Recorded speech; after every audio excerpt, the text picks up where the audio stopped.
Bonjour à tous, ravi de vous retrouver pour une nouvelle vidéo depuis mon jardin. Alors aujourd'hui on va parler de cet outil vraiment très pratique qui permet de retourner la terre ou plutôt de l'aérer. On va le voir ça très précisément. Alors cet outil c'est un bioculteur ou une grelinette. En fait je pense qu'on appelle ça un bioculteur surtout par souci de propriété puisque la grelinette ça a été inventé par André Grelin et donc ça doit être une marque déposée. Et le bioculteur, eh ben, en fait c'est exactement la même chose qu'une grelinette. Donc on va aller directement au potager, voir un petit peu comment on utilise ça. Et puis je vous en parlerai aussi précisément vers la fin de la vidéo pour vous donner quelques conseils au niveau de l'achat. Avec la biogriffe, là, la grelinette, eh ben, en fait je vais commencer à préparer le sol. Donc plutôt que de le retourner comme je le faisais il y a quelques années encore avec la bêche, et là j'ai choisi en fait de travailler vraiment avec la grelinette maintenant parce que c'est respectueux de la terre et puis des organismes vivants qui sont dans la terre, hein, vraiment ça tue pas les vers de terre, ça tue pas tout ce qu'il y a dans la terre, c'est respectueux. Et ça me permet d'aérer le sol, vraiment de le faire profiter un petit peu de l'aéré, de lui faire profiter de l'eau et de l'air. D'abord je mets ma biobêche bien droite, hein, les dents bien droites pour enfoncer facilement, donc ça veut dire que les manches sont légèrement inclinées vers l'avant. Ensuite il suffit d'appuyer ici sur le bras central et puis la petite béquille qui est à l'arrière avec le pied, donc on appuie fermement pour que, vous voyez, c'est dur, hein, donc il faut vraiment appuyer pour que les dents rentrent sur toute la hauteur.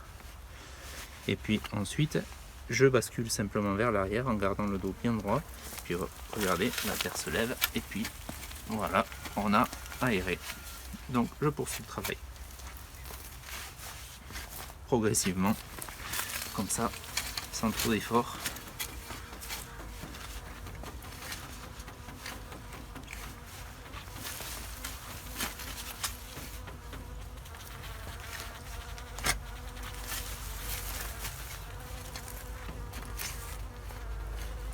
Voilà, ça va assez vite, hein. Vous voyez qu'il ne faut pas vraiment de temps. Alors ça c'est dû au fait que j'utilise aussi une grelinette qui a 5 dents et donc une grande largeur de travail. Voilà. Puis vraiment par rapport à la bêche, l'avantage c'est que même si on fait un petit peu de sport, c'est toujours bien d'en faire. Le dos, on se casse pas le dos, quoi. On se casse pas les reins. On travaille sans trop d'effort.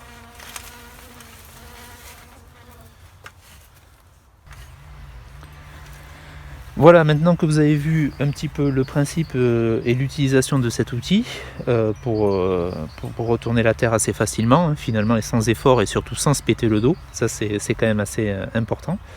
Je vais vous donner maintenant quelques petits conseils si vous voulez en acheter une, ce qu'il faut regarder.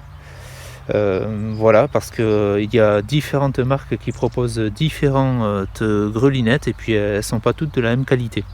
Donc la première chose qui est importante pour moi, c'est que cet outil, il est de fabrication française. Je trouve ça important d'acheter un outil français parce que c'est déjà d'une gage de qualité, parce qu'en France on sait produire des outils de qualité. Et puis ça va être aussi important, surtout en ce moment où on parle de réindustrialiser un petit peu le pays. Alors deuxième chose importante, votre outil doit être en fer forgé. C'est un outil forgé ici.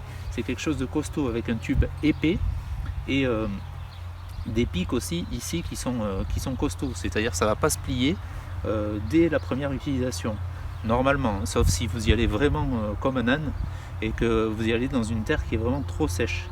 Alors vous avez différents modèles de grelinettes ou de biogriffes. Il y en a certaines qui sont comme ici à 5 dents. Donc vous avez 5 dents qui sont espacées de 10 cm. Ça vous fait donc une largeur de travail de 40 cm.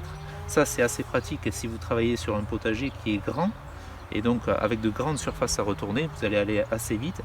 Mais c'est plus lourd et moins maniable qu'une grelinette à 3 ou à 4 dents. Ce qui va vous permettre plutôt de travailler dans un bac, dans un bac ou un potager en carré surélevé. Deuxième chose importante, bien prendre un modèle comme ici avec une béquille à l'arrière, parce que vous allez avoir un appui du pied, et vous l'avez vu, qui va être plus important. Voilà, vous allez donc avoir plus de force pour l'enfoncer dans la terre. Alors les pics, en fait, ils mesurent 25 cm de longueur. C'est la longueur qui est recommandée, c'est à peu près tous les modèles pareils. C'est recommandé pour aérer la terre sur ces 25 cm, puisque les plantes en général, les racines des plantes potagères ne descendent pas au-delà des 25 cm. Il y a ensuite ici, ces pics, ils sont tout simplement soudés sur la barre ici, donc normalement il n'y a pas de problème, ça ne se casse pas. Dernière chose importante, les manches. Alors les manches ici, ils sont en bois de hêtre. Ce sont des manches épais, costauds et à la fois légers.